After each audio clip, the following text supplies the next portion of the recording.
Before I start with this video, I'd like to say this is purely my opinion and my speculation. Let's get on with the video. Hello and welcome to the Cryptocurrency News Channel. You know, there's been a lot of FUD spread about the Cardano eToro delisting, Cardano and Tron. But the problem does not seem to be with Cardano. It actually seems to be with eToro on why they delisted those two coins. eToro, for those of you that don't know, is an Israeli exchange, and essentially they're not mainly a crypto exchange. They're not a crypto exchange at all. They're actually a crypto broker, but they do most of their business with stocks and not crypto. Now, that exchange/broker definition is going to be very, very important on this explanation why it's eToro's fault, not so much Cardano's fault. They are one of the few exchanges that actually allow you to stake Cardano and Tron, for that matter, for profits. Now, here's the thing. They don't have a wallet for everyone. Remember, on eToro, it's like Robinhood right now. Robinhood's making their own wallet. eToro's not. You cannot withdraw your funds off of eToro. That means you don't actually own your own coins. They own them for you, and you only have the right to buy and sell them as you please. You can't move them to your own wallet, which makes me wonder why anyone would use eToro in the first place when you have plenty of exchanges that will allow you to withdraw your money to your own wallet. But besides that, because they don't have really a wallet and you can't actually transfer the coins to your own safekeeping, that means they are technically holding your coins. And if they actually and they only blocked US users, remember.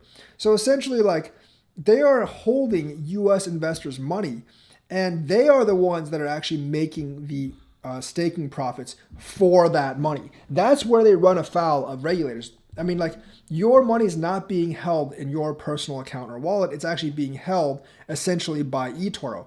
That means since those staking profits are going to them, they're the ones that are actually making money from those staking profits. And therefore, they are the ones that would actually have to pay taxes on those profits. And the tax thing can actually get really tricky. My guess is that's why they delisted Cardano and Tron. They might actually relist them just without the staking. However, without the staking, there's really no incentive at all to essentially hold Cardano or Tron on eToro. It doesn't really make sense that they would otherwise it really doesn't make sense for them to add Solana and other mainnets that are also basically proof of stake while removing those two. My guess is because those two were actually staking on eToro, and remember, they only delisted it for the United States, which makes sense because the US is probably like the one country that actually has problems with the staking issue. And the US has mentioned multiple times before that they actually have some issues with staking. And because they're actually liable for that tax under staking rewards, they probably just didn't want to deal with it. So they probably delisted it right now, just at least temporarily until they can actually figure that out. Now, I don't think this would be a problem if you had your individual wallet on eToro where you can withdraw or deposit. And it could actually be because they are actually off of U.S. soil, because there's taxes for holding American citizens like property or assets. If you're not a U.S. company and stuff like that, they may not have wanted to deal with it, especially with the staking. I think the staking just complicates things a little too much for them, and that's actually why they just got rid of Cardano and Tron, at least temporarily.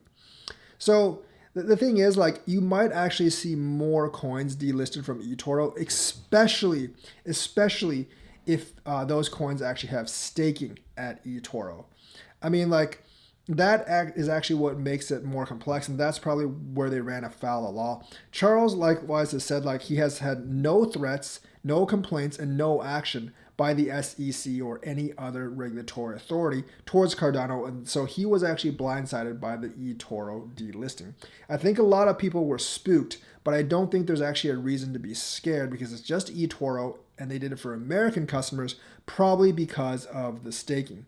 I don't know of that many legitimate exchanges that actually stake Cardano for you. I don't really consider BitTrue as a fully legitimate US exchange. I think they barred US customers anyways a while ago because the staking part definitely has problems with US regulations. You can stake in your own wallet, but another entity staking for you and keeping all your coins, since they might have to pay all the taxes, they just don't really want to deal with that. So no one should really be panicking over eToro delisting Cardano and Tron. I would not be surprised if more delistings were coming, especially if they had those coins staking as well. So people shouldn't really panic because of ADA got delisted. So that's the news for today. Let me know what you think. Like and subscribe and hit that bell notifications button. Thank you and have a nice day.